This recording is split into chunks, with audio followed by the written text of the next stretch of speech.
Hi guys, I am Deepa Vashisht, the Organic Chemistry Educator and welcome to my official channel. जैसा कि मैंने आपको last videos में बता ही दिया था कि हम एडवांस्ड और बेसिक दो कैटेगरी में अपना सीरीज़ जो होंगे टॉपिक्स की वो स्टार्ट करेंगे। और क्योंकि एडवांस्ड वाले की डिमांड अभी ज़्यादा है मेरे चैनल पे, तो उस हिसाब से बेसिक की भी है, मैं बेसिक भी स्टार्ट करूँगी, बट एडवांस वाला टॉपिक मैं पहले स्टार्ट कर रही हूँ और वो है ऑर्गेनिक स्पेक्ट्रोस्कोपी।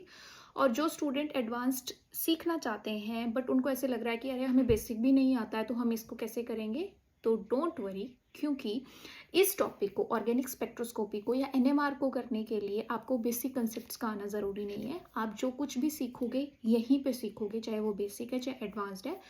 तो दैट्स वाई आप इस मतलब परेशानी में बिल्कुल मत रहना कि हमें बेसिक नहीं आता ऑर्गेनिक का तो ये टॉपिक हमसे नहीं होगा, बड़े आराम से हो जाएगा। काफ़ी इंपॉर्टेंट टॉपिक है और किन किन एग्ज़ाम्स के लिए इसकी क्या क्या इंपॉर्टेंस है वो मैं आपको फर्दर बताने वाली हूँ।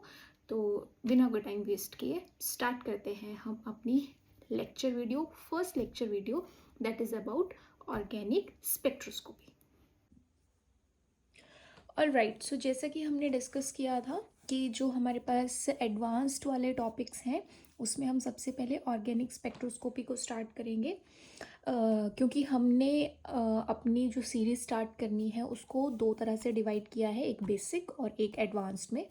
तो एडवांस्ड वाला हम पहले कर रहे हैं क्योंकि ये वाला टॉपिक जो है वो काफ़ी सारे कॉम्पिटिटिव एग्ज़ाम्स के लिए और मास्टर्स में इम्पॉर्टेंट है।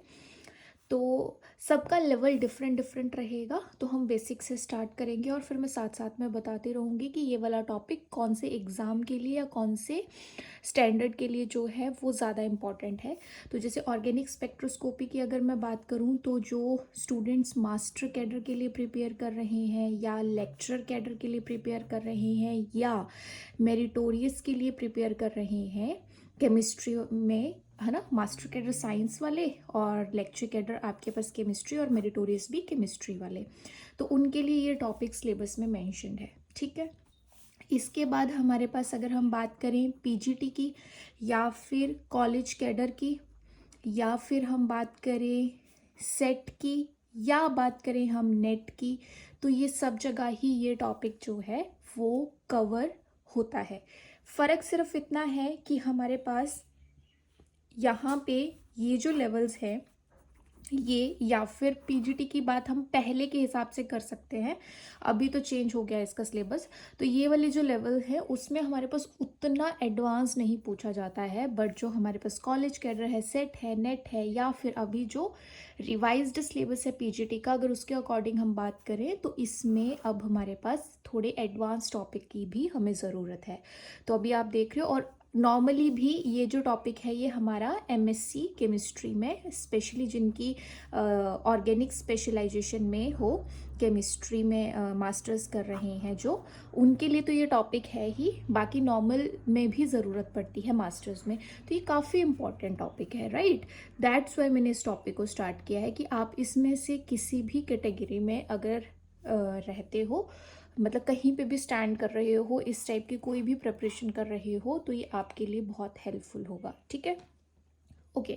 तो ये तो बात हो गई कि कहाँ पे ये इम्पॉर्टेंट है। अब इसके बाद मैं नॉर्मल बात जैसे करूँ कि ऑर्गेनिक स्पेक्ट्रोस्कोपी में एक्चुअली होगा क्या। तो ऑर्गेनिक स्पेक्ट्रोस्कोपी वैसे तो वास्ट टॉपिक है हमारे पास ना, बट अगर मैं नॉर्मली बात करूँ तो नॉर्मली आपके पास जो इन सब में क्वेश्चंस रहते हैं वो हमारे पास, या तो आपके पास रहता है NMR, nuclear magnetic resonance, NMR spectroscopy रहती है जो काफ़ी फेमस है, जो ऑलमोस्ट सबको ही करना पड़ेगा। हाँ, थोड़े बहुत कंसेप्ट जो हैं वो हमारे पास आईआर स्पेक्ट्रो के रहते हैं, इंफ्रारेड। थोड़े कुछ कंसेप्ट हमारे पास होते हैं यूवी विजिबल के, और हाँ कुछ जगह सिलेबस में इसके अंडर मास स्पेक्ट्रोस्कोपी को भी रखा गया होता है। तो इस तरह से ये कुछ टॉपिक्स हैं हमारे जो ऑर्गेनिक स्पेक्ट्रो के अंडर आते हैं। बट अगर सबसे ज़्यादा इम्पोर्टेंस की यहाँ पे इन सब में बात की जाए तो वो हमारे पास एनएमआर सबसे कॉमन है।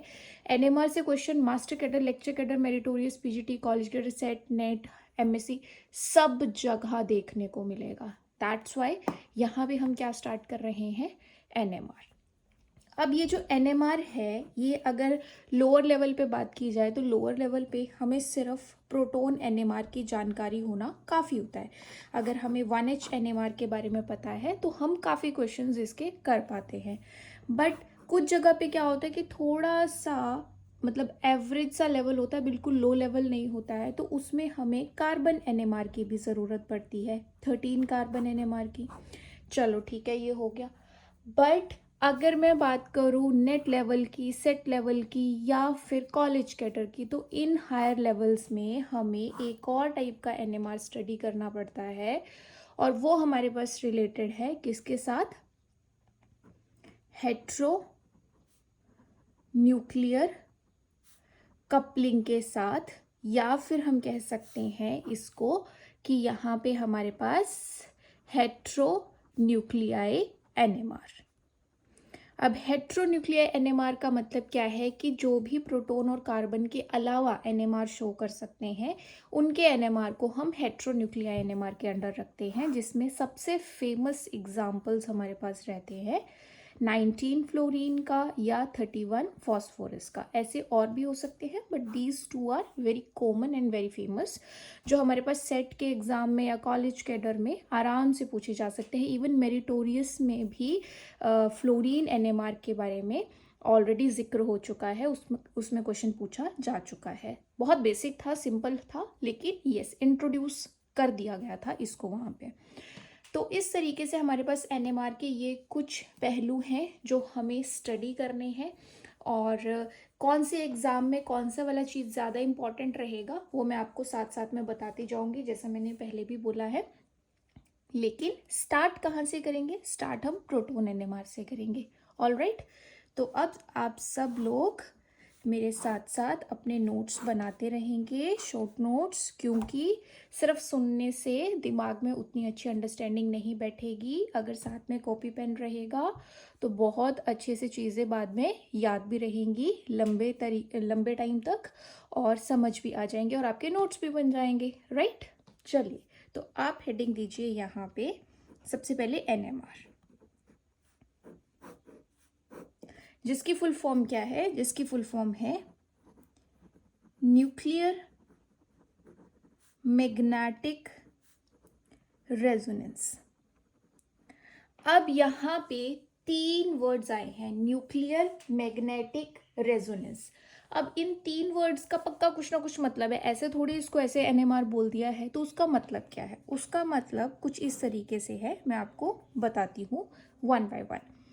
न्यूक्लियर वर्ड जो लिया गया है, वो न्यूक्लियर वर्ड लिया गया है न्यूक्लियाई से, क्योंकि यहाँ पे हम न्यूक्लियर प्रॉपर्टीज़ को डिस्कस करते हैं या न्यूक्लियाई के बारे में बात करते हैं, तो न्यूक्लियर वर्ड बोलना या रखना इम्पॉर्टेंट था कि बात किसके बारे में हो रही है। यहाँ पे बात न्यूक्लियस के बारे में हो रही है।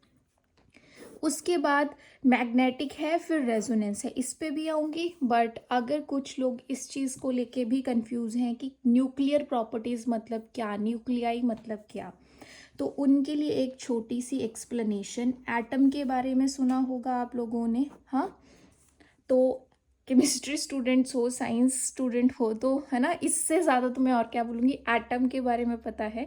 अब एटम में हम नॉर्मली क्या बोलते हैं? Atom is made up of protons, electrons and neutrons. तो हम क्या बोलते हैं कि हमारे पास इस एटम में एक सेंटर पॉइंट है, न्यूक्लियस, ठीक है, जो उसका बिल्कुल सेंटर है। अब उस न्यूक्लियस में 2 पार्टिकल्स हैं, कौन कौन से? Protons plus neutrons. उस न्यूक्लियस की बात हो रही है, और इलेक्ट्रॉन जो है न्यूक्लियाई के चारों तरफ घूम रहे हैं। हम इस तरीके से नॉर्मली किसी एटम का जो एक स्ट्रक्चर है, मॉडल है, वो नॉर्मली अपने दिमाग में रखते हैं इस तरीके से। तो ये जो न्यूक्लियाई है जिसमें प्रोटॉन्स भी हैं और न्यूट्रॉन्स भी हैं, उसके बारे में डिस्कशन हो रहा है, उसकी प्रॉपर्टीज़ के बारे में डिस्कशन हो रहा है यहाँ पे। अब क्या प्रॉपर्टीज़ हैं और वो कैसे डिफरेंट बिहेवियर शो करती हैं, तो उसके लिए हमें क्या चीज़ की ज़रूरत है? मैग्नेटिक फील्ड की ज़रूरत है। मैग्नेट के बारे में सबको पता होगा ना, उसी की बात हो रही है। बट यहाँ पे मैग्नेटिक फील्ड जो है वो हम दो तरह से पढ़ेंगे, एक होगी इंटरनल और एक होगी एक्सटर्नल। इंटरनल जो विद इन न्यूक्लियाई हम डिस्कस कर रहे हैं कि न्यूक्लियाई के अंदर अपनी कोई मैग्नेटिक फील्ड होगी या कोई मैग्नेटिज्म वो शो करेगा, और एक्सटर्नल जो होगी वो हम प्रोवाइड करेंगे बाहर से। तो प्रोवाइडेड फ्रॉम आउटसाइड, मतलब किसी इंस्ट्रूमेंट के थ्रू, किसी सेटअप के थ्रू हम एक्सटर्नल मैग्नेटिक फील्ड प्रोवाइड करेंगे। तो दोनों ही मैग्नेटिक फील्ड का इम्पोर्टेंस है जो हमें यहाँ पे देखने को मिलता है। रिजल्ट वो मैग्नेटिक फील्ड की इंटरेक्शन से ही मिलता है। चलो, अब थोड़ी पिक्चर क्लियर हो रही है कि न्यूक्लियस की बात हो रही है, उसके खुद के मैग्नेटिक फील्ड या मैग्नेटिक प्रॉपर्टी की बात हो रही है, और जब वो किसी बाहर से प्रोवाइड की जाने वाली मैग्नेटिक फील्ड से इंटरैक्ट करता है तो उसका कोई ना कोई वहाँ पे हमें रिजल्ट देखने को मिलता है। और रिजल्ट जो हमें मिलता है देखने को, उसमें एक और इम्पॉर्टेंट चीज़ रहती है, एक और चीज़ का इन्वॉल्वमेंट है, और वो है हमारे पास यहाँ पे रेडियो वेव्स या रेडियो फ्रीक्वेंसी। ठीक है, तो जो रेडियो फ्रीक्वेंसी या रेडियो वेव्स हम यहाँ पे हम प्रोवाइड कर रहे हैं, वो वाली फ्रीक्वेंसी और इस न्यूक्लियस की फ्रीक्वेंसी कहीं ना कहीं पे जाके रेजोनेट करती है, मतलब इक्विलिब्रियम की कंडीशन पे आती है। और जब इक्विलिब्रियम की कंडीशन पे आती है तो हमें क्या देखने को मिलता है? हमें एनएमआर का जो एक वो चार्ट होता है, या फिर आप कह लो कि उसकी पीक होती है, या जो भी रिजल्ट हमें एनएमआर की फॉर्म में देखने को मिलता है। ठीक है, फिर उसको हम स्टडी करते हैं और जो हमें इंफॉर्मेशन चाहिए होती है हम उस तक पहुंच जाते हैं। वो भी मैं बताऊंगी कि हम करवाते क्यों हैं, ज़रूरी क्यों है एनएमआर। तो अभी मैंने सिर्फ आपको एक बेसिक सा इंट्रोडक्शन दिया है, ये सारी चीज़ें मैं दोबारा आगे एक्सप्लेन करूंगी, बिल्कुल एक मतलब स्टोरी की तरह, जिसमें सारे पॉइंट्स कनेक्ट करेंगे कि ये यहाँ तक कोई अगर हमें एनएमआर में ऐसे पीक नज़र आती है, वो डाटा नज़र आता है, तो वो क्यों आया, क्या उसके पीछे सारी कहानी हुई, वो सब मैं यहाँ पे आपको आगे बताने वाली हूँ। ये सिर्फ बेसिक था कि क्यों एनएमआर हम बोलते हैं और इन 3 शब्दों का मतलब क्या है। ठीक है, अब यहाँ पे जैसे मैंने बोला कि एनएमआर हम करवा क्यों रहे हैं, सबसे पहले तो हमें ये पता चले कि इसकी एप्लीकेशन क्या है, तब तो फिर हम थोड़ा समझ भी पाएंगे कि ठीक है, हाँ है, ऐसी चीज़ कोई एग्जिस्ट करती है और उसका कोई फ़ायदा है। तो एप्लीकेशन क्या है हमारे पास एनएमआर की? सबसे इम्पॉर्टेंट, ठीक है, सबसे इम्पॉर्टेंट वाली एप्लीकेशन क्या है कि जैसे हमारे पास क्या होता है, हमें मतलब सपोज ऐसे मान लो कि कोई भी एक रिसर्चर है ना, रिसर्च कर रहा है किसी चीज़ पे ना, और उन्होंने कोई अननोन कंपाउंड बना डाला या कोई मॉलिक्यूल बना डाला। ठीक है, अब उसका उनको मॉलिक्यूलर फॉर्मूला तो चलो पता है, ठीक है, मॉलिक्यूलर फॉर्मूला जो है वो उनको पता है, वो नोन है, लेकिन उनको उसका अभी स्ट्रक्चर नहीं पता कि वो कैसे एग्जिस्ट करता है ना, कि कैसे उसकी बॉन्डिंग है, वो एटम सारे आपस में कैसे जुड़े हुए हैं, कुछ भी उसका आइडिया नहीं है। तो वहाँ पे उनको क्या हेल्प करेगा कि जो उन्होंने ये कंपाउंड बनाया, इसका क्या करवाएं, इसका एनएमआर रन करवाएं। इस कंपाउंड को टेस्ट ट्यूब में लेके, अपने जो भी हमारे पास एनएमआर की टेस्ट ट्यूब है उसको इंस्ट्रूमेंट में प्रॉपर ऑब्जर्व किया जाए, और उससे क्या होगा, हमें एक इस तरीके का डाटा मिलेगा, एक इस तरीके का ग्राफ मिलता है जिसमें पीक्स होती हैं। ठीक है, तो हमने उस अननोन कंपाउंड को टेस्ट ट्यूब में लिया, एनएमआर इंस्ट्रूमेंट में डाला, रन करवाया, प्रॉपर ऑब्जर्व किया, और फिर हमें एज अ रिजल्ट कुछ ऐसा ग्राफ देखने को मिला। अब इस ग्राफ को हमें स्टडी करने के लिए कुछ पैरामीटर्स होते हैं, उनका पता होना चाहिए कि वो पैरामीटर्स क्या होते हैं। जैसे अभी मैं आपको आगे बताऊंगी, जो सबसे इम्पोर्टेंट पार्ट है, मैक्सिमम टाइम क्वेश्चन वहाँ से बनता है। लेकिन क्या होता है कि जैसे नंबर ऑफ लाइंस कितनी है, नंबर ऑफ सिग्नल कितने हैं, फिर उनकी मल्टीप्लिसिटी हुई है या नहीं, सिंगल लाइंस हैं या आपस में डिवाइड हुई हैं या नहीं, इस तरीके से वो पैरामीटर्स होते हैं।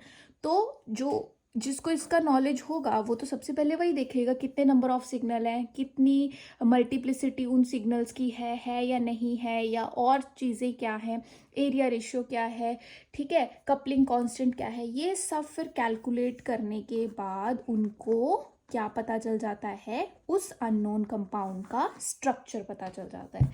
तो बेसिकली हम यहाँ पे क्या बात कर रहे हैं, इसकी जो सबसे मेजर एप्लीकेशन है, वैसे कुछ जगह पे इसका क्वांटिटेटिव एनालिसिस, क्वालिटेटिव एनालिसिस में भी इम्पोर्टेंस है, बट जो सबसे मेन इम्पोर्टेंस मानी जाती है वो इसकी क्या है कि किसी भी अननोन कंपाउंड के स्ट्रक्चर के बारे में पता करना। जैसे हम यहाँ पे अभी मास स्पेक्ट्रोस्कोपी की बात कर रहे थे ना, तो आपको ऐसे कोई अननोन कंपाउंड आपके पास बनता है और उसका आपको मास नहीं मालूम, ठीक है, उस कंपाउंड का, तो आप मास स्पेक्ट्रोस्कोपी के थ्रू उसका मास कैलकुलेट कर सकते हो।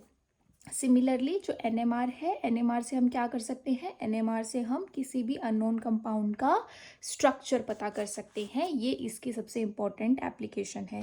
और हाँ, कुछ जगह पे ऐसा क्वेश्चन भी सिंपली पूछ लिया जाता है कि एनएमआर जो है वो किस टाइप की वेव्स में मतलब जो एनएमआर इंस्ट्रूमेंट है वो रन करता है, तो उसका आंसर है हमारे पास रेडियो वेव्स। ठीक है, ये याद रख लेना इस पॉइंट को। ओके, तो ये अभी हमारे पास हो गया सिंपल इंट्रोडक्शन। अब मैं आपको यहाँ पे किस तरह से कोई भी न्यूक्लियस अपना मैग्नेटिक फील्ड क्रिएट करता है और कुछ जो नहीं करते हैं उसके पीछे क्या रीज़न है, फिर वो एक्सटर्नल के साथ क्या इंटरेक्ट करके हमें कौन सी इक्विलिब्रियम की कंडीशन पे लाता है जिससे हमें ये रिजल्ट, ये पीक देखने को मिलती हैं या डाटा देखने को मिलता है, वो सारी स्टोरी अब मैं स्टार्ट करूँगी।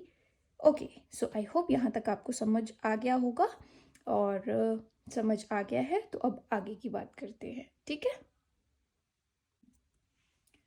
ओके, सो जैसे मैंने बताया कि एनएमआर में 3 वर्ड्स हैं, न्यूक्लियर, मैग्नेटिक, रेजोनेंस। तो जो न्यूक्लियर वर्ड है वो न्यूक्लियस के साथ, न्यूक्लियाई के साथ रिलेटेड है, जिसमें हम क्या पढ़ते हैं, न्यूक्लियर प्रॉपर्टीज़ को। और न्यूक्लियर प्रॉपर्टीज़ में एक बात क्या कही जाती है कि हमारे पास न्यूक्लियस जो है वो 2 तरह के होते हैं, magnetic and non magnetic nuclei. अब वो किस बेसिस पे इनको डिफाइन किया गया है, इनकी क्लासिफिकेशन की गई है कि जो मैग्नेटिक न्यूक्लियाई हमारे पास है, अगर उसकी आई वैल्यू नॉन ज़ीरो है, ज़ीरो नहीं है, ज़ीरो के अलावा कुछ भी है, तो वो हमारे पास मैग्नेटिक होता है। अब आई क्या है, आई हमारे पास होती है न्यूक्लियर स्पिन वैल्यू। जैसे अगर आपको समझना हो तो आप जैसे +½ या -½ जो होती है वो इलेक्ट्रॉन्स के स्पिन के लिए, जिसको हम एस से रिप्रेजेंट करते हैं, इलेक्ट्रॉन्स के स्पिन के लिए आप यूज़ करते हो कि हाँ ये हमारे पास +½ ये हमारे पास -½ वैल्यू है, तो ये हमारे पास इलेक्ट्रॉन की स्पिन वैल्यू होती है। उसी तरीके से अगर हम न्यूक्लियस की बात कर रहे हैं तो उसको आई से रिप्रेजेंट करते हैं, न्यूक्लियर स्पिन वैल्यू। और वो न्यूक्लियर स्पिन वैल्यू हमारी अगर ज़ीरो नहीं है, ज़ीरो के अलावा कुछ भी आती है, तो वो मैग्नेटिक न्यूक्लियाई होता है। बट अगर हमारे पास ये आई वैल्यू ज़ीरो आती है तो वो नॉन मैग्नेटिक न्यूक्लियाई होता है। तो इस बेसिस पे क्लासिफिकेशन हुई है। और जो नॉन मैग्नेटिक न्यूक्लियाई होता है वो हमारे पास एनएमआर इनएक्टिव होता है। क्या मतलब हुआ कहने का, कहने का मतलब हुआ कि जिसके पास खुद का कोई मैग्नेटिक कैरेक्टर नहीं होगा, है ना, ज़ीरो का मतलब यही है कि कोई मैग्नेटिक कैरेक्टर नहीं है। तो जिसके पास खुद का मैग्नेटिक कैरेक्टर नहीं है वो एनएमआर कंडक्ट करवाने के लिए या एनएमआर स्पेक्ट्रोस्कोपी रन करवाने के लिए सुटेबल नहीं है, वो एनएमआर इनएक्टिव है। दैट्स वाई जो भी हमारे पास न्यूक्लियस इस कैटेगरी में रहेंगे, इस कैटेगरी में लाई करेंगे, वो हमारे किसी भी काम के नहीं है, because they are NMR inactive. हमारे काम के कौन है, जिनकी आई वैल्यू जो है वो नॉन ज़ीरो है, उनको हम क्या बोलेंगे, एनएमआर एक्टिव। अब ये हमें पता कैसे चलेगा, तो एक बड़ा सिंपल सा हमारे पास एक मेथड होता है जिससे हम पता कर लेते हैं कि कौन एनएमआर एक्टिव है, कौन एनएमआर इनएक्टिव है। जैसे मैं आपको यहाँ पे एग्जांपल देती हूँ। मैंने यहाँ पे लिखा एक 1H न्यूक्लियाई के बारे में, एक लिखा 13 कार्बन, एक लिखा 12 और यहाँ पे मैंने लिखा 16 ऑक्सीजन, ठीक है, और लिखा मैंने 19 फ्लोरीन और 31 फॉस्फोरस, ठीक है। तो इस तरीके से मैंने यहाँ पे लिख दिया।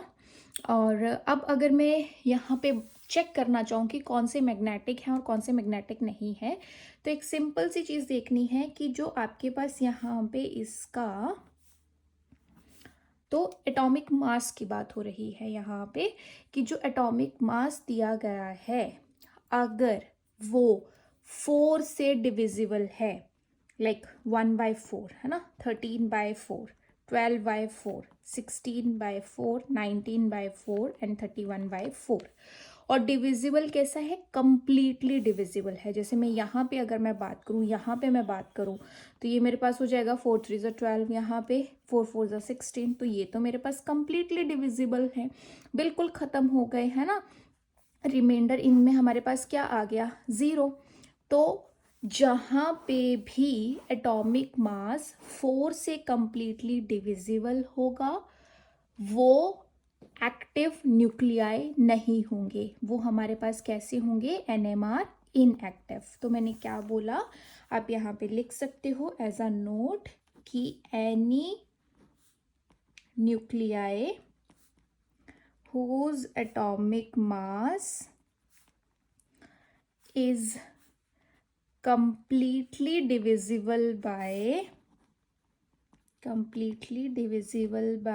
4 is called as NMR inactive nuclei, ठीक है। दूसरी भाषा में लिखना हो तो आप ये लिख सकते हो कि कोई भी न्यूक्लियाई जिसका एटॉमिक मास 4 से कंप्लीटली डिविजिबल नहीं होता है वो एनएमआर एक्टिव न्यूक्लियाई होता है। जैसे 1 4 से कंप्लीटली डिविजिबल नहीं होगा, इसमें रिमाइंडर बचेगा है ना, 13 4 से नहीं होगा। मतलब नॉर्मली बात कर रही हूँ कि कहीं पे जहाँ पे डिवीजन पॉसिबल नहीं है या रिमाइंडर बचेगा ही, तो वो हमारे पास क्या होते हैं, एनएमआर एक्टिव न्यूक्लियाई होते हैं। जिसका कहने का मतलब क्या है, आप 1H एनएमआर भी पढ़ोगे, 13 कार्बन भी पढ़ोगे, 19 फ्लोरीन भी पढ़ोगे, 31 फॉस्फोरस भी पढ़ोगे, बट कहीं पे भी 12 कार्बन या 16 ऑक्सीजन के बारे में बात नहीं होगी। ये सिर्फ एक थोड़े से एग्जाम्पल हैं। इस तरीके से आप हर टाइप के न्यूक्लियाई के बारे में चेक कर सकते हो, उसके मतलब मास नंबर के साथ, उसका मास नंबर साथ में होना चाहिए। तो अगर आपके पास वो एटॉमिक मास प्रेजेंट है तो आप जस्ट चेक करो कि 4 से डिवाइड हो रहा है या नहीं। अगर 4 से कंप्लीटली डिविजिबल है तो वो हमारे पास यहाँ पे हो गए इनएक्टिव, अगर नहीं है तो एक्टिव। सिंपल है। अगर देखो हमें इन्फॉर्मेशन दी गई है क्वेश्चन में, बहुत अच्छी बात है कि हाँ ये एनएमआर एक्टिव है, ये नहीं है। बट अगर हमें वो इन्फॉर्मेशन नहीं दी है और हमें फिर भी बताना है वहाँ पे, तो ये वाला कंसेप्ट आपके लिए बहुत हेल्पफुल होगा, ठीक है। तो चलो अभी अपने को क्या पता चल गया, अपने को पता चल गया है कि अगर हमारे पास जो मैग्नेटिक न्यूक्लियाई है वो रहेगा तो हम एनएमआर आगे स्टडी कर सकते हैं। एनएमआर इनएक्टिव का कोई लेना देना नहीं है, वो हमारे किसी काम के नहीं है, ठीक है, पहली बात। तो अब अगली क्लासिफिकेशन जो होगी वो किसकी होगी, वो मैग्नेटिक न्यूक्लियाई की ही होगी। तो मैग्नेटिक न्यूक्लियाई जो हमारे पास रहते हैं उनको भी फर्दर क्लासीफाई किया गया है। अब क्लासीफाई किस बेसिस पे, हमने यहाँ पे बोला कि इसकी आई वैल्यू होनी चाहिए नॉन ज़ीरो, ज़ीरो नहीं होनी चाहिए, उसके अलावा कुछ भी हो सकती है। तो ज़ीरो नहीं तो क्या, है ना, वो भी तो एक चीज़ है कि हमें पता होनी चाहिए। तो उसके बेसिस पे बोला गया है कि एक टाइप के हमारे पास ऐसे न्यूक्लियस हैं जिसकी आई वैल्यू होती है हाफ, और एक कैटेगरी ऐसे हैं जिनकी आई वैल्यू हाफ से होती है ज़्यादा या 1/2 से होती है ज़्यादा, ठीक है। तो अगर 1/2 कह रही हूँ, 1/2 है या हाफ है आई वैल्यू, तो वो एक डिफरेंट कैटेगरी, और अगर हाफ से ज़्यादा है तो वो डिफरेंट कैटेगरी, बट हैं दोनों ही क्या, मैग्नेटिक न्यूक्लियाई। इसमें अब जो जिनकी वैल्यू हाफ है उनको एक स्पेशल नाम दिया गया है और उनका नाम है नॉन क्वाड्रुपोलर न्यूक्लियाई, और जो हमारे पास आई की वैल्यू हाफ से ज़्यादा रखते हैं उनका है क्वाड्रूपोलर न्यूक्लियाई। अब इसका भी मैं मतलब समझाती हूँ कि ऐसा क्यों। क्वाड्रा वर्ड जो है वो हम 4 के लिए यूज़ करते हैं। तो जो भी ऐसे न्यूक्लियस हैं जिनकी आई वैल्यू हाफ से ज़्यादा है वो एक्चुअली हमारे पास कुछ अपनी इलेक्ट्रिक प्रॉपर्टी जब प्रॉपर डिस्ट्रीब्यूट करते हैं न्यूक्लियस में तो वो ओवल शेप के नज़र आते हैं। और जब ओवल शेप के नज़र आते हैं तो इसमें हमारे पास इस तरीके से जो भी इसकी इलेक्ट्रिक प्रॉपर्टीज़ हैं वो सारी डिस्ट्रीब्यूटेड होती हैं और यहाँ पे 4 पोल्स जो हैं वो जनरेट होते हैं। दैट्स वाई जो भी आई वैल्यू हाफ से ज़्यादा रखेंगे उनको क्वाड्रूपोलर न्यूक्लियाई बोला जाएगा। 4 पोल्स वाले न्यूक्लियाई जो नॉर्मली ओवल शेप्ड होते हैं। ठीक है जी। बट जो हमारे पास नॉन क्वाड्रूपोलर न्यूक्लियाई हैं क्योंकि उनकी आई वैल्यू हाफ है तो वो हमारे पास शेप में कैसे होते हैं, स्फेरिकल। ये बना नहीं है स्फेरिकल बट आप लोग बना लीजिएगा प्लीज़। ठीक है, तो स्फेरिकल होते हैं शेप में और उसमें हमारे पास सिर्फ 2 ही पोल्स रहते हैं। ठीक है, दैट्स वाई क्वाड्रूपोलर मीन्स 4 पोल्स वाला और 4 मीन्स ज़्यादा। तो आप याद रख सकते हो कि इसमें जो आई की वैल्यू है वो हाफ से ज़्यादा। जो नॉन क्वाड्रूपोलर न्यूक्लियाई है उसकी आई वैल्यू हाफ, क्योंकि उसमें क्वाड्रा पोल्स नहीं है, 4 पोल्स नहीं है, सिर्फ कितने पोल्स हैं, 2 पोल्स हैं। तो इस तरीके से जो मैग्नेटिक न्यूक्लियाई हैं वो 2 कैटेगरी में डिवाइड हो चुके हैं। अब इसमें जो हमारे पास क्वाड्रूपोलर न्यूक्लियाई हैं उनकी फर्दर क्लासिफिकेशन हेट्रो वाले के टाइम हमारे पास ज़्यादा काम आती है तो यहाँ पे हम उसको डिस्कस नहीं करेंगे। बट येस, जो हमारे पास नॉन क्वाड्रूपोलर न्यूक्लियाई है इसकी भी फर्दर क्लासिफिकेशन है तो हमें वो भी पता होना चाहिए कि फर्दर क्या इसके बारे में जो है वो हमारे पास यहाँ बोला गया है। ओके, सो हमारे पास अब किसकी बात हो रही थी, हमारे पास बात हो रही थी नॉन क्वाड्रूपोलर न्यूक्लियाई की, नॉन क्वाड्रूपोलर न्यूक्लियाई की। ठीक है, तो जो नॉन क्वाड्रूपोलर न्यूक्लियाई है क्योंकि इनकी आई वैल्यू क्या है, हाफ, इनको भी फर्दर क्लासीफाई किया गया है और क्लासीफाई किया गया है on the basis of natural abundance, on the basis of natural abundance कि नेचर में कितना मिलता है। तो ऐसे न्यूक्लियाई हैं जिनकी आई वैल्यू हाफ है वो भी 2 कैटेगरी में हमें नेचर में मिल रही हैं। एक हमारे पास है कंसंट्रेटेड न्यूक्लियाई या कंसंट्रेट न्यूक्लियाई और एक हमारे पास है dilute nuclei.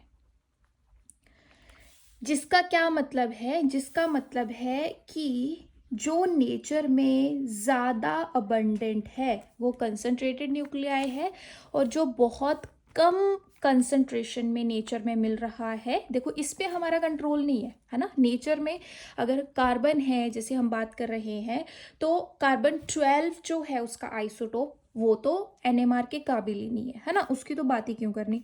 NMR 13 sorry carbon 13 है जो NMR कंडक्ट करवा सकता है, NMR एक्टिव है, लेकिन उसमें भी हमारे पास क्या है कि कार्बन 13 जो है वो डाइल्यूट न्यूक्लियाई है, मतलब वो जस्ट 1.1% है जो नेचर में मिलता है। तो उस बेसिस पे बात हो रही है। तो जैसे मैं यहाँ पे अगर 1H NMR की बात करूँ है ना, तो उसमें जो हमारे पास प्रोटॉन है 1H है वो अप्रॉक्स 99.98% हमें मिलता है नेचर में। ठीक है, तो ये कंसंट्रेटेड न्यूक्लियाई है।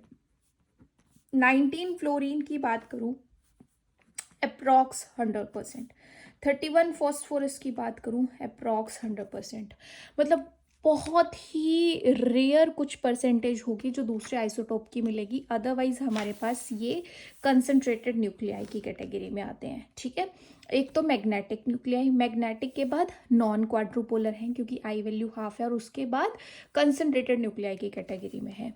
जो हमारे पास यहाँ पे डाइल्यूट न्यूक्लियाई है वो जैसे आपके पास 13 कार्बन की मैंने बात की, तो 13 कार्बन हमारे पास जस्ट 1.1% जो है वो हमें नेचर में मिलता है। नेक्स्ट एग्जांपल हम ले सकते हैं 29 सिलिकॉन का। 29 सिलिकॉन भी हमारे पास अप्रॉक्स 4.6% मिलता है, या 15 नाइट्रोजन की बात हम कर सकते हैं, वो हमारे पास जस्ट 0.36% नेचर में मिलता है। तो जैसे यहाँ पे भी मैं एक चीज़ और बता सकती हूँ, 28 सिलिकॉन भी है, लेकिन 28 सिलिकॉन जो है, क्योंकि 28 हमारे पास 4 से कंप्लीटली डिविजिबल है, तो वो 28 सिलिकॉन वाला एनएमआर एक्टिव नहीं है। 29 वाला है और वो नेचर में सिर्फ कितना मिल रहा है, 4.6%। तो इस तरीके से हमारे पास जो नॉन क्वाड्रुपोलर न्यूक्लियाई हैं जिसकी आई वैल्यू हाफ है, वो कंसंट्रेटेड और डाइल्यूट की कैटेगरी में फर्दर डिवाइड किए गए हैं, जिसमें हमारे पास कुछ एग्जाम्पल्स ये हैं, लाइक वो नेचर में बहुत ज़्यादा कंसंट्रेशन में मिलते हैं और डाइल्यूट जो बहुत कम कंसंट्रेशन में मिलते हैं। ठीक है, इसके अलावा जो है वो आपको मैं एक चीज़ के एग्जाम्पल्स अभी बताने रह गए हैं, और वो किसके थे, एग्जाम्पल्स ऑफ क्वाड्रुपोलर न्यूक्लियाई। तो क्वाड्रुपोलर न्यूक्लियाई के भी कुछ एग्जाम्पल्स आपको पता होने चाहिए जिसकी आई वैल्यू जो है वो हाफ से क्या होती है, ज़्यादा होती है। तो उसमें हमारे पास कौन कौन से एग्जाम्पल्स आते हैं, तो इसमें हमारे पास जैसे 2H है, जैसे हमने 1H की बात करी ना, वो 99.98% है, जो बाकी थोड़ा बहुत रह गया वो 2H जैसे हमें नेचर में मिल रहा है, तो इसकी आई वैल्यू होती है 1। 2H को आप एक और कॉमन नेम से जानते हैं, और वो हमारे पास है ड्यूटेरियम, जिसको हम D से डिनोट करते हैं नॉर्मली। ये बहुत इम्पॉर्टेंट पार्ट है, इसको सब लोग याद रखेंगे, क्योंकि कई बार ऐसा होता है कि आपसे प्रोटॉन एनएमआर पूछ के उस मॉलिक्यूल में प्रोटॉन्स को रिप्लेस करके ड्यूटेरियम दे दिया गया होता है, और जब आप उसकी मल्टीप्लिसिटी चेक करते हो या कपलिंग वगैरह चेक करते हो, तो उसमें आप फटाफट यही आई हाफ वाला फॉर्मूला पुट करके गलत करके आ जाते हो। तो आपको ये याद रखना है कि जो 2H है वो क्वाड्रुपोलर न्यूक्लियाई की कैटेगरी में आता है और उसकी आई वैल्यू 1 होती है। ठीक है, इसको स्पेशली यहाँ पे हाईलाइट कर लो, ताकि आप इस चीज़ की जो मैं गलती में बता रही हूँ नॉर्मली स्टूडेंट्स करते हैं वो करके ना आए। ठीक है, ऐसे ही मेरे पास एक एग्जांपल है 14 नाइट्रोजन का। तो 14 नाइट्रोजन की भी आई वैल्यू होती है 1। देखो 15 नाइट्रोजन है, वो मैग्नेटिक न्यूक्लियाई है और नॉन क्वाड्रुपोलर है, और उसकी आई वैल्यू है हाफ, जो नेचर में बहुत ही कम है 0.36। बाकी जो ज़्यादा कंसंट्रेशन में मिलता है वो क्या है, क्वाड्रुपोलर न्यूक्लियाई, और उसकी आई वैल्यू हाफ से ज़्यादा है, इसलिए उसको डिफरेंट रखा है ये भी मैग्नेटिक न्यूक्लियाई, और इसकी आई वैल्यू कितनी है 1। ऐसे ही मेरे पास एक एग्जांपल है 10 बोरोन का, उसकी आई वैल्यू होती है 3। फिर सेम इसी का एक और आइसोटोप है 11 बोरोन, उसकी आई वैल्यू होती है 3/2। तो ये कुछ एग्जाम्पल्स हैं, कॉमन से एग्जाम्पल हैं जो मैं आपको यहाँ पे बता रही हूँ, ताकि आपको एक क्लैरिटी आए कि जिस न्यूक्लियर की प्रॉपर्टी की हम यहाँ पे बात करने जा रहे हैं, वो न्यूक्लियस किस किस कैटेगरी के होते हैं, कौन से हमारे काम के हैं, कौन से नहीं हैं, और डिफरेंट कैटेगरी में होने की वजह से क्या कुछ फ़र्क पड़ता है एनएमआर रन करवाने में, या जो हमें एनएमआर डाटा या ग्राफ मिलता है उसके रिजल्ट्स में, या सब चीज़ें सेम रहती हैं। तो वो फैक्टर्स अब हम आगे डिस्कस करेंगे। ठीक है, तो एक फटाफट से एक क्विक रिवीजन कर लेते हैं कि हमने अभी तक क्या चीज़ की। ठीक है, न्यूक्लियस के बारे में क्या पढ़ा, जितना भी हमने एनएमआर के बारे में डिस्कस किया उसका क्विक रिवीजन, कि एनएमआर हमारे पास 3 शब्दों से बना है, न्यूक्लियर मैग्नेटिक रेजोनेंस। तो फर्स्ट, क्योंकि न्यूक्लियर प्रॉपर्टीज़ की बात हो रही है तो हमें न्यूक्लियस के बारे में पता होना चाहिए। मैग्नेटिक फील्ड या रेजोनेंस वर्ड जो है वो हमारे पास कहाँ से आया, वो हम आगे डिस्कस करेंगे। तो न्यूक्लियस को जो है वो पहले 2 कैटेगरी में डिवाइड किया गया, मैग्नेटिक और नॉन मैग्नेटिक। किस बेसिस पे, कि एक जो न्यूक्लियस है, एक टाइप के जो न्यूक्लियस है वो खुद का मैग्नेटिक फील्ड क्रिएट करते हैं, तो वो मैग्नेटिक है, जिनकी आई वैल्यू नॉन ज़ीरो होती है, मतलब ज़ीरो नहीं होगी, बाकी कुछ भी हो सकती है। दूसरी हमारे पास कैटेगरी है जिनकी आई वैल्यू ज़ीरो है, जो अपना कोई भी मैग्नेटिक फील्ड क्रिएट नहीं करते, वो नॉन मैग्नेटिक न्यूक्लियाई की कैटेगरी में है। तो जो नॉन मैग्नेटिक है वो हमारे किसी काम के नहीं है। अब मैग्नेटिक न्यूक्लियाई जो है वो फर्दर हमारे पास डिवाइड किए गए 2 कैटेगरी में, एक आया हमारे पास क्वाड्रुपोलर न्यूक्लियाई, एक आया नॉन क्वाड्रुपोलर न्यूक्लियाई। तो क्वाड्रुपोलर किसको बोला, क्वाड्रा मीन्स 4, जिसके 4 पोल्स हैं। तो क्वाड्रुपोलर न्यूक्लियाई जो था उसकी आई वैल्यू हाफ से ज़्यादा थी। ठीक है, और वो ओवल शेप का था, 4 पोल्स उसके बन रहे हैं। जब उसकी इलेक्ट्रिक प्रॉपर्टी प्रॉपर डिस्ट्रीब्यूट होती है तो 4 पोल्स बनते हैं, इसलिए उसका नाम क्वाड्रुपोलर है। एक हमारे पास है नॉन क्वाड्रुपोलर, जिसकी आई वैल्यू है हाफ, क्योंकि उसमें 4 पोल्स नहीं बन रहे हैं। जब उसकी इलेक्ट्रिक प्रॉपर्टीज डिस्ट्रीब्यूट हो रही हैं, उसमें सिर्फ 2 पोल्स हैं, स्फेरिकल शेप के वो नज़र आते हैं, तो वो हमारे पास आ गया नॉन क्वाड्रुपोलर। अब जो नॉन क्वाड्रुपोलर है वो फर्दर फिर डिवाइड किया गया किसकी क्लासिफिकेशन, किसकी बेसिस पे, नेचुरल अबंडेंस के बेसिस पे, कि एक है कंसंट्रेटेड न्यूक्लियाई, एक है डाइल्यूट न्यूक्लियाई। जो न्यूक्लियाई नेचर में हमें बहुत ज़्यादा कंसंट्रेशन में मिल रहे हैं वो कंसंट्रेटेड न्यूक्लियाई हैं, जैसे 1H है, हमारे पास 19 फ्लोरीन है, या 31 फॉस्फोरस है, ऑलमोस्ट 100% के आसपास मिल जाते हैं मतलब हमें, तो काफ़ी प्रचुर मात्रा में मतलब वो नेचर में हमें मिल रहे हैं, इसलिए वो कंसंट्रेटेड न्यूक्लियाई हैं। जो डाइल्यूट न्यूक्लियाई हैं वो ऑल्दो मैग्नेटिक न्यूक्लियाई हैं, काम के हैं, बट दिक्कत क्या है कि वो नेचर में जो है वो हमें बहुत ज़्यादा कंसंट्रेशन में नहीं मिल रहे हैं। जैसे हमारे पास 13 कार्बन की बात थी, जस्ट 1.1% है ना। तो ये हमारे पास क्लासिफिकेशन हो गई उसकी। उसके बाद हमने ये बोला कि जो हमारे पास क्वाड्रुपोलर न्यूक्लियाई थे उसके एग्जाम्पल्स हमने नहीं देखे थे, तो वो एग्जाम्पल्स हमने वहाँ पे डिस्कस कर लिए। तो इस सारे उससे हमें क्या पता चला, हमें पता चला कि पहली बात तो जो नॉन मैग्नेटिक न्यूक्लियाई है वो अपने किसी काम के नहीं है, मैग्नेटिक है। मैग्नेटिक भी फर्दर क्वाड्रुपोलर भी है, नॉन क्वाड्रुपोलर भी है, आई वैल्यू डिफरेंट है उनकी, ठीक है। और जो हमारे पास नॉन क्वाड्रुपोलर है वो फर्दर कंसंट्रेटेड भी है, वो डाइल्यूट भी है। मैं ये सब चीज़ें क्यों बता रही हूँ, क्योंकि इनका फ़र्क पड़ता है एनएमआर डाटा के लिए। फर्दर जब हम स्टडी करेंगे कि कैसे कौन कौन से फैक्टर्स होते हैं जिसकी वजह से वो जो एनएमआर डाटा है वो डिफरेंस क्रिएट कर सकता है, उसमें चेंजेस आ सकते हैं, वो हमें प्रॉपर वैसा नहीं मिलता जैसा हमें चाहिए, या कुछ और प्रॉब्लम्स हो सकती हैं, तो उसके पीछे इस न्यूक्लियस के क्लासिफिकेशन का बड़ा इंपॉर्टेंट रोल है। दैट्स वाई ये आपको पता होना चाहिए। अब इसमें सबसे इंपॉर्टेंट चीज़ है आई वैल्यू। आई वैल्यू आपको लर्न करनी है, ठीक है। जितनी ज़्यादा से ज़्यादा आप आई वैल्यूज़ लर्न करके रख सकते हैं मैग्नेटिक न्यूक्लियाई की, क्वाड्रुपोल की, नॉन क्वाड्रुपोल की, कंसंट्रेटेड की, डाइल्यूट की, उतना अच्छा है। क्योंकि कई बार ऐसा होता है कि क्वेश्चन में हमें साथ में मेंशन करके दे दिया जाता है कि इसकी आई वैल्यू ये है और इसकी नेचुरल अबंडेंस इतनी है, बट अगर हमें नहीं दिया हुआ, क्योंकि कोई पता नहीं होता, कई बार चेंज कर दिया जा सकता है, तो अगर हमें वो चीज़ नहीं दी है तो हमें अपनी सेफ साइड पे चलना है। दैट्स वाई मैं आपको ये चीज़ कह रही हूँ कि आई वैल्यूज़ डेफिनेटली आपने इस वीडियो में से जो याद करने वाली चीज़ है, बाकी समझने वाली थी, वो याद करके रख लेनी है, और थोड़े से कैटेगरीज वाला ध्यान रखना है, ठीक है। तो इस वीडियो में इतना ही। अब नेक्स्ट जो बात होगी वो होगी मैग्नेटिक फील्ड और रेजोनेंस पे, जिससे आपको पता चलेगा कि एक एनएमआर पीक किस तरीके से जनरेट होती है। सो आई होप आपको ये वीडियो पसंद आया होगा, जितना मैंने बताया है वो आपको समझ आ गया होगा। स्टिल फिर भी कोई डाउट है, कोई भी परेशानी किसी भी बात में आती है, आप कमेंट कर सकते हो। और see you in the next video. Bye bye.